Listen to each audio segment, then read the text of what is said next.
Hi friends, இன்னைக்கு நம்ம வீட்டு ஸ்டைலில் ரோட்டு கடை ஸ்டைல் பரோட்டா சால்னா எப்படி செய்கிறது அப்படின்னு தான் பார்க்க போகிறோம். ஸோ இந்த எம்டி சால்னா நீங்கள் பரோட்டாக்கோ அல்லது சப்பாத்தி, தோசை, பூரின்னு எதுக்கு வேணாலும் செஞ்சு சாப்பிட்லாம்.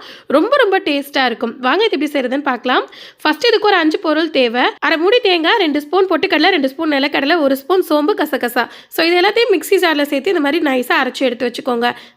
இப்போ நெக்ஸ்ட்டு குக்கரில் எண்ணெய் ஊற்றி 2 பட்டை, 1 ஸ்பூன் சோம்பு, 2 கிராம்பு, கொஞ்சமாக கல்பாசிப்பூ கட்டாயம் சேருங்க, அப்போ தான் வாசமாக இருக்கும்.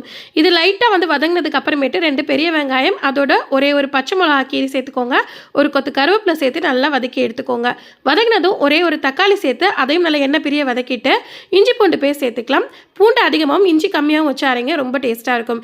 இப்போ இது நல்லா வதங்கினதுக்கு அப்புறமேட்டு கொஞ்சமாக மல்லி இலை, அதை விட அதிகமாக புதினா தலை சேர்த்துக்கோங்க. சேர்த்து அதையும் நல்லா வதக்கி விட்டுக்கோங்க. மசாலா வதங்கினதுக்கு அப்புறமேட்டு தேவையான அளவு உப்பு சேர்த்து அதையும் வதக்கிக்கலாம். நெக்ஸ்ட்டு ட்ரையாக மசாலா சேர்த்துக்கலாம். அதுக்கு ஒரு 1/4 ஸ்பூன் அளவுக்கு மிளகுத்தூள், 1 ஸ்பூன் அளவுக்கு கரம் மசாலா தூள், 1 ஸ்பூன் அளவுக்கு சீரகத்தூள், இது எல்லாத்தையும் சேர்த்து லைட்டாக வதக்கிட்டு நம்ம அரைச்சி வச்சோம் இல்லையா, அந்த பேஸ்ட்டை இதில் சேர்த்துக்கலாம். பச்சை வாசனை போகிற அளவுக்கு வதக்கி விட்டுட்டு கொஞ்சமாக மிக்ஸி ஜாரை அலசி தண்ணி சேர்த்துக்கலாம். இப்போ இதில் 1 ஸ்பூன் அளவுக்கு மிளகாய்த்தூள், அப்புறம் ஒரு 1/4 ஸ்பூன் அளவுக்கு மஞ்சள் தூள் மட்டும் சேர்த்து கலந்துக்கோங்க.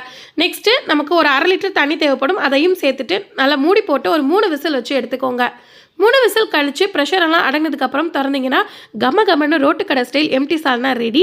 ஃபைனல் டச்சுக்கு இதோட 1 ஸ்பூன் அளவுக்கு எண்ணெயில் 1 ஸ்பூன் மிளகாத்தூள் சேர்த்து நல்லா காஞ்சதுக்கப்புறம் இதில் மேலாப்பில் சேர்த்துக்கோங்க. நல்லா எண்ணெய் மிதக்க நல்லா சூப்பராக ரெடி ஆகிடுச்சு. ஃப்ரெண்ட்ஸ், நீங்களும் இந்த ரோட்டு கடை எம்டி பரோட்டா சால்னா ட்ரை பண்ணி பாருங்கள். ரொம்ப ரொம்ப டேஸ்ட்டாக இருக்கும். தேங்க்ஸ் ஃபார் வாட்சிங்.